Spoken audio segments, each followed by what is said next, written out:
morning, everybody. Happy Monday. Today, we're going to talk about inner child healing. And to shed some light on this topic, we have Shalina with us.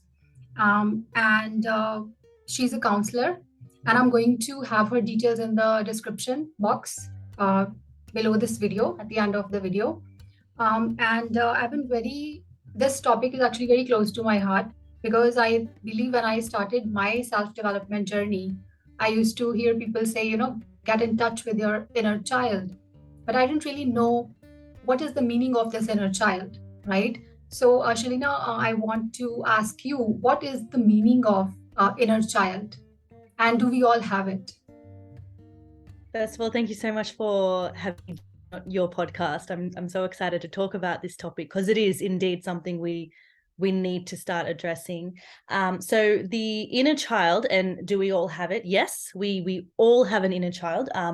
Your inner child is like the childlike part of your unconscious mind. So it's like the free-spirited version of us, the fun-loving, sometimes quite immature part of us. And our inner child, it carries these joyous qualities, memories, feelings, experiences, and also carries the wounded parts of us and the traumas that we have endured, regardless of whether we have acknowledged them or not. We consciously and subconsciously we exhibit that in through negativity and the pain that we've endured, and it overrides the happiness that we've experienced as a child. So our inner child wounds usually stem from neglect and abandonment that we have faced as a child, from our caretakers, from the people who are supposed to look after us. And our inner child is shaped throughout our earliest experiences and stages of our lives. So yes, we all have an inner child, and some people embrace it, some people don't really know what it is. Right. So that is actually going to be my next question because I think, irrespective, whether some people know about it or not, but I've seen that, from time to time, your inner child shows up in your life, in Yes. your adult life, even if you're not aware of it. So, Yeah. what do you think? Like, should we all embrace our inner child or should we try to release it? I think we need to embrace it, but that's something I'm saying personally. However, that being said, there's no right or wrong way to do things. I think both lead to improving your behaviors and habits. Some people like myself, I release my inner child wounds through writing, through music. Some people embrace their inner child wounds as playing a very pivotal role in their belief systems and behaviors, and they want to learn from it, which is also what I did. But in order to release it or embrace it, you have to go back to the past, and you have to connect with your inner child by embracing the pain. And it's sometimes a very uncomfortable feeling, and it can evoke feelings of shame, of guilt, of sadness, of grief, of anger, of resentment. But in order to be the adult that we need to be for ourselves, we need to embrace it, especially to help reparent our inner child. So you can release it. You can release the negative aspects of your inner child wound, but there are some beautiful aspects of it because it helps you to grow and ground yourself as well. So it just depends on how you see it. And also, I guess it depends on the depth of the pain that you have endured as well in your childhood. Exactly. Well, actually, I feel the same because even in the shadow work, we say that we all have, dark and light aspects. So if you're, ignoring one aspect of your personality, it's like you're not accepting yourself. And then we say we are not feeling complete, Yes. You used another term, wounded inner child, right? So what is the meaning of this term, wounded inner child? And what are some signs, So like how can one know if their inner child is wounded? our wounded inner child is used interchangeably with childhood trauma. So if somebody says they have a wounded inner child, they mean to say they have experienced trauma as a child, and we refer to it as childhood trauma. And you will know if a person is wounded through their behaviors and their personality traits and in their words.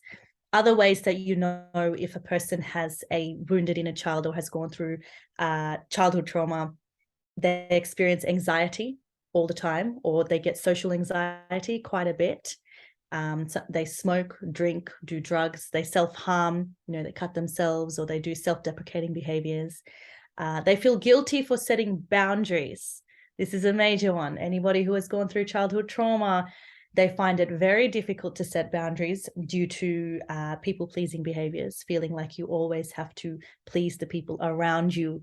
And a lot of people, they try to please the people around them because they are afraid of being hurt. So they think that if they say yes to everything, they're saving themselves pain. People who are driven to be overachievers or perfectionists, that is also a sign. People who have problems starting and finishing tasks. Anger management problems is a big one. People who exhibit controlling behaviors. Control normally stems from fear and anxiety, fear of losing control, so then people become controlling. If you are constantly criticizing yourself, or you feel ashamed to express your emotions, you feel ashamed of your body, you don't trust people, you try and avoid conflict no matter what, you have a deep-rooted fear of abandonment, and if you have perhaps what people might call extra strong reactions to things, or perhaps people label you as getting defensive, these are a few examples of what inner child would like. Okay. Well, actually, I could think of a few people, even at work, who may not be aware of this, but I think they have a wounded inner child. And what are the signs of healed inner child? You feel very confident in your own skin and your own body. You feel confident about who you are as a person. You know how to self-soothe when you are feeling a negative emotion. So if you are feeling something like anger or sadness, jealousy, a person who is healing or has healed, they will know how to combat these emotions in a less toxic way and in a more positive way. You are able to explain where your behaviors stem from. For example, because I was abandoned as a child, my father abandoned me. I know that there are times where I get scared that somebody's going to abandon me. And because I know where it comes from, I'm able to explain it, to my partner or to whoever needs to know that. You forgive yourself for things you did not know, and you are constantly trying to do better, is another sign of healing. You actively look after yourself. So you have a healthy cycle and a healthy schedule. If you are healing, you sleep on time, you exercise, you drink plenty of water, try and keep yourself looking, feeling, smelling amazing. You also stand up for yourself and say no when needed. You don't take crap from people, and you no longer feel helpless. You are waiting for somebody to come, save you. Okay. And you also talked about reparenting, right? You said that we are working when we start the inner child work, we learn how to reparent ourselves. So, what is the meaning of reparenting? Yes, yes. So lived in environments where one or both parent has been unavailable, either physically or emotionally. And then this can lead to the development of complex post-traumatic stress disorder, CPTSD.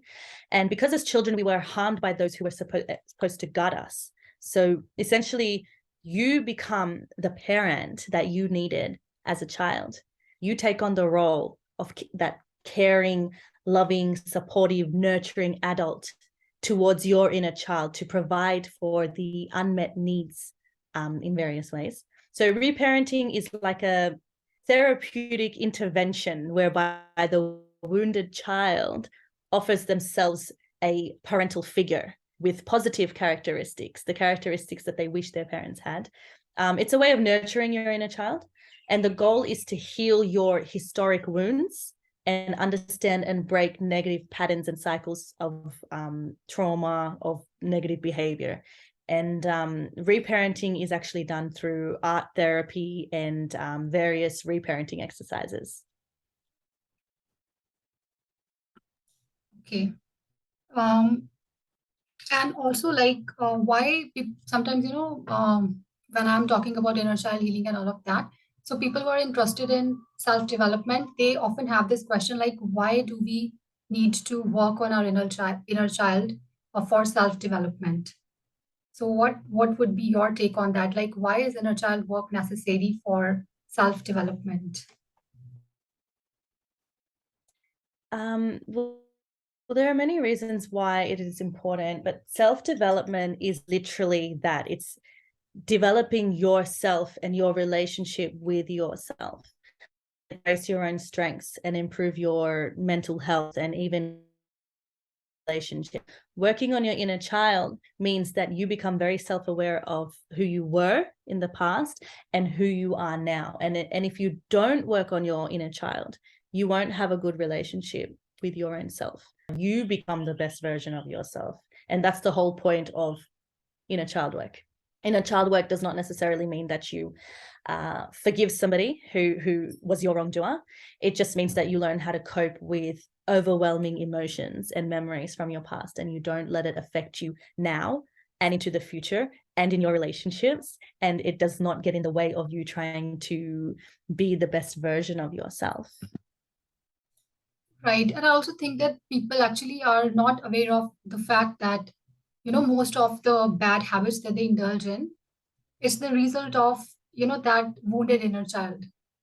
Yeah, What they don't connect it. Right. So is there any specific exercise that you would recommend if somebody wants to start their inner child work? Like, There are many things that you can do, but if we're going to mention, there's two things that I feel is it's so important. And the first one I would say is journaling and expressive writing. You write about your deepest thoughts and feelings about maybe a specific traumatic event that you experienced, and you can even there's an art to this. So you can set a time limit as to how long you're going to write for, 10 minutes, 20 minutes, and then you reflect upon how you feel mentally and physically once you've done journaling. Do you feel lighter? Do you feel relieved? But the trick is that you write about the same thing that is bothering you at the time.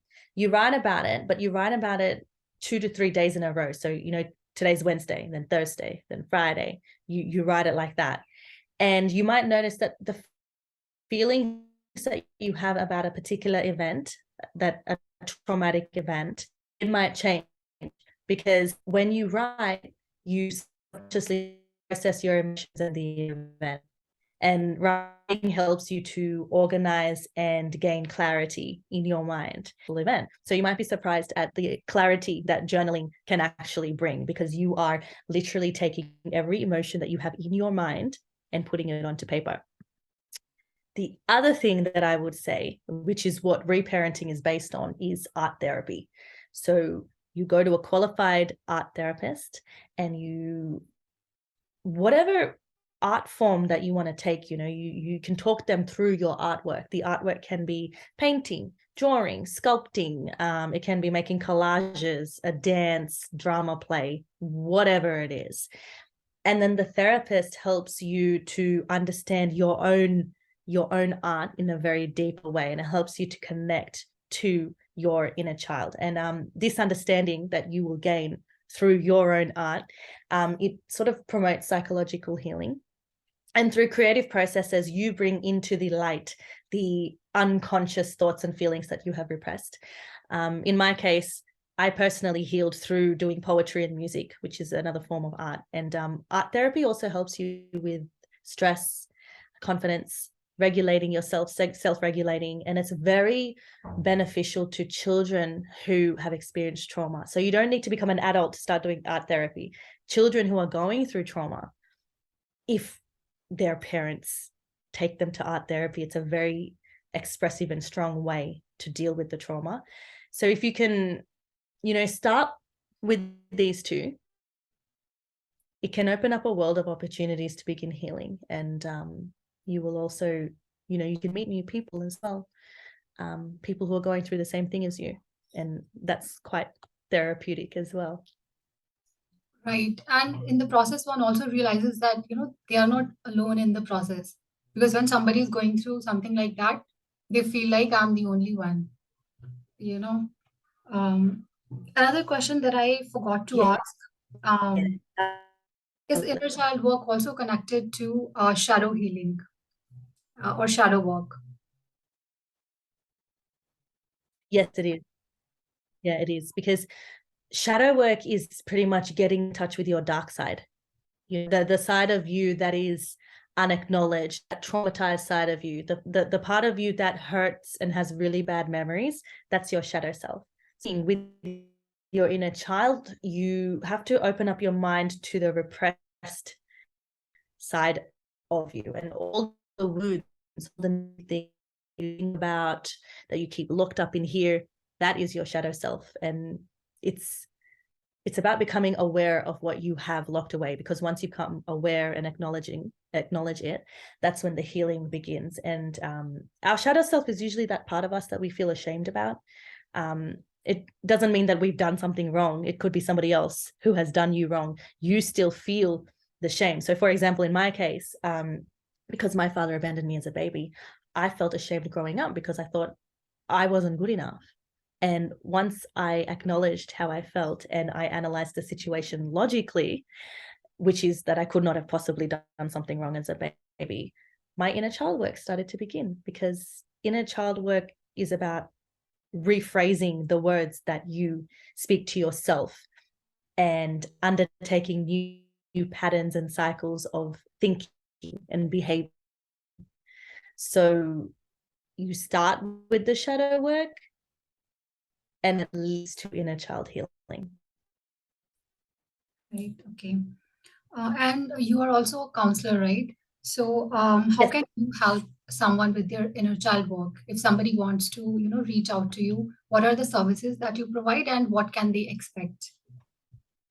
So I'm a trauma counselor. So I specialize in intergenerational trauma, childhood trauma, inner child wounds, which is also called mother and father wounds as well. So I'm pretty much just one Google search away. You can find me on all the social media profiles: Facebook, Instagram, TikTok, LinkedIn. Um, Everyone I meet is very unique in their trauma, and I can't of helping people. A lot of people I find need a safe space to vent, and their pain reduces by at least 10 or 20% because they've just begun to talk. So it's very important to reach out and to realize that an abnormal reaction to an abnormal event is really just a normal reaction, because physically and mentally we're not built to deal with so much trauma. So for me, it's a case by case basis. Our trauma can also perhaps be linked to things like intergenerational trauma. So if somebody comes to you and says to me, I went through this as a child, there's going to be so much more to unpack about their quality of life, their parents, grandparents. And so what I'm trying to say is there's not one track way to deal with inner healing and shadow work and things like that. It really depends on the individual circumstances. But as a general thing, it's I encourage them to start journaling. I encourage them to, with their inner child work, to speak out and create dialogues with their inner child. So, you would say things like, to your inner child, you would say things like, you are safe, you are worthy of love, your emotions are valid, I am here for you, when you are trying to reparent. I encourage them to look after themselves in every way possible, physically, mentally, spiritually. You practice mindfulness, staying in the present. You practice breathing techniques and meditation. I encourage them to make an effort to learn about trauma. You think about all the ways it affects you physically, because trauma is stored in your body, and it also affects your nervous system, your parenting style. It affects your belief systems, your relationships. So it's about that. It's also about learning the things that your parents didn't teach you. Maybe emotional regulation, they didn't teach you that. Maybe critical didn't teach you that. Basic life skills that you just perhaps did not get to learn because one or both parents weren't around.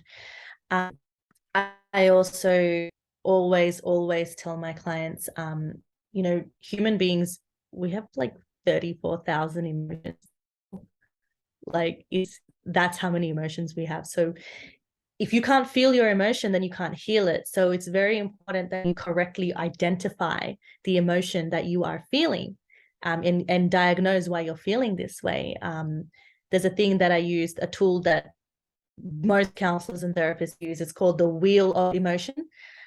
If you're trying to help your inner child, it's something like, you can set play dates with your inner child. You engage in activities that you enjoyed doing as a child as well, and let your inner child come out to play.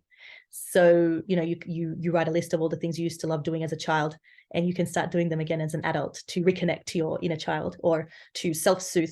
So those are a few things you try, but once again, it really depends on who's come to me and what the issue is. But those are the things that I just said. A lot of therapists and counselors do go down that path with their clients. Okay. And one thing, like you said, trauma is stored in the body.